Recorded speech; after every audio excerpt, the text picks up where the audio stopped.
If you've watched Hayao Miyazaki's Spirited Away recently enough to remember any of it, then I'd like you to participate in a little game with me, either in the comments or just in your own head. I want you to try and see if you can describe in as much detail as possible how Chihiro makes it from this bridge to Yubaba's office. Feel free to pause the video right here and think about it for as long as you need to. All done? Here's my description from memory, not having seen the film since writing my analysis of it last January. Chihiro holds her breath, making her invisible to spirits, gets halfway across the bridge before gasping, and then Haku rushes her the rest of the way super fast. He pulls her around to the side of the bathhouse and instructs her on where to go, then leaves. Chihiro then cuts through a small garden, skirts around the corner of the building, and winds up on a very treacherous stone staircase. She follows it to the bottom and enters through a heavy door leading into a hallway which goes to the boiler room, wherein she hangs out for a while with Kamaji and the soot balls. I could describe this entire room in detail, but I don't have time. She then heads through a small sliding door into the basement workrooms, heads up a few flights of stairs, and emerges onto the second floor of the bathhouse. She follows Lin down the halls and then gets crammed into an elevator with a giant radish man and taken to the top floor. After emerging into an ostentatious hallway, she is magically carried through a long series of doors until finally arriving at the office.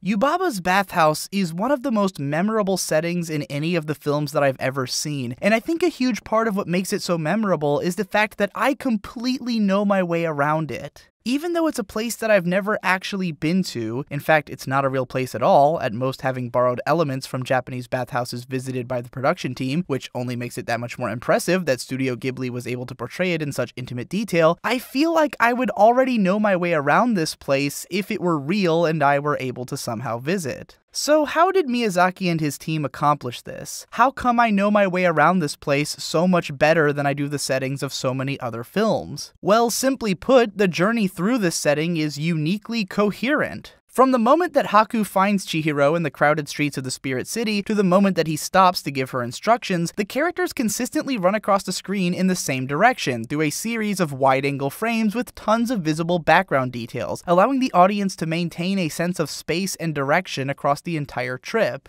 Chihiro then continues moving in the same direction until entering the boiler room, and because we spend a lot of time in this room, we end up seeing it from every conceivable angle until we know the layout of it perfectly. Once we've completely familiarized ourselves with this place, Chihiro is then once again led in a series of very coherent lines across very wide-angle, high-detail backgrounds through several locations until she gets trapped in a tiny elevator, wherein we finally have breathing room for a facial close-up. In the entire span of this journey, the frame is very rarely centered on anything other than Chihiro, and the only times that the focus shifts away from her are when Chihiro spends enough time in one spot for us to acclimate ourselves to it. As such, we constantly maintain our sense of location, and we never have to readjust in order to understand where a scene is taking place. It's only after the bit in Yubaba's office that we finally get a cut which doesn't take us to the moment or location immediately following the previous one, and by this point we have a pretty solid grasp on where we are. From here, the film is able to launch into its almost vignette-like midsection of small stories without ever having to regale the viewer on how they made it to each location.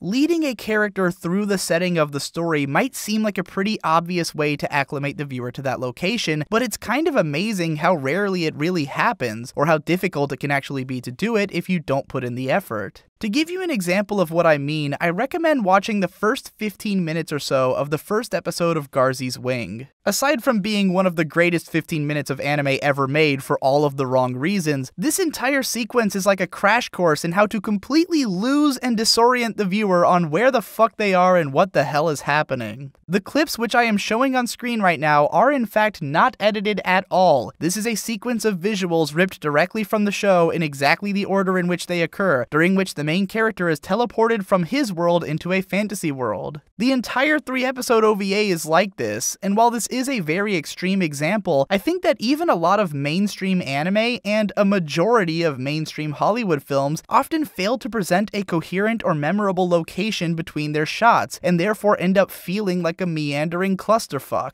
I think it's rather telling that the first volume of Miyazaki's manga masterpiece Nausicaa of the Valley of the Wind is packaged with a fold-out map right after the cover page. Without this map and others shown throughout the volumes, it would be difficult to understand the relative locations and sizes of the story's warring nations, or the sheer scope of the Sea of Corruption which threatens to swallow the entire world. While I won't pretend that I was always completely aware of where each beat of the story took place in relationship to one another because there's a lot of flying involved, it's pretty obvious that Miyazaki found the geographical locations of his fictional lands to be of high importance to the nature of his story, and at times checking back on these maps could be pretty helpful in getting my bearings. What inspired me to write this video, though, was the first episode of Miyazaki's directorial debut, the 1978 TV series Future Boy Conan. One of the things which struck me early on was how quickly and completely I was able to understand the layout of the small island which Conan grew up on, and how as the situation grew more complex and action-oriented over the course of the episode, I was always able to tell exactly where each thing was happening in relationship to one another. This could be attributed to a combination of the opening flyover shots of the island, the way that the characters would enter and exit locations heading in the same directions, and the huge amount of detail put into each stationary shot. Also interesting is that when the villains leave the island, they very clearly leave in a line leading from right to left, so when Conan leaves on his journey after them, he heads off in the same direction.